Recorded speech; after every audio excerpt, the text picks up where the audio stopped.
හඬ ගැසුවා අවන්ත මං එතනම ගල් ගැසුනා සුපෙම්බරම බැල්මෙන් මා ඔසවා විල්ලුද ඇතිරු පොළොවේ ගැසුවා සීනෙන්ද සංවාද ගාසින් කෙරුවා සංගීත සංධ්‍යාවසේ රස පිරුණා තනියෙන් මුමුණා තනියෙන් නමුණා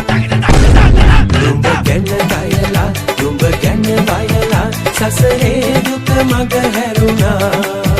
නුඹ ගැන ගයලා නුඹ ගැන බයලා සසරේ දුක මග හැරුණා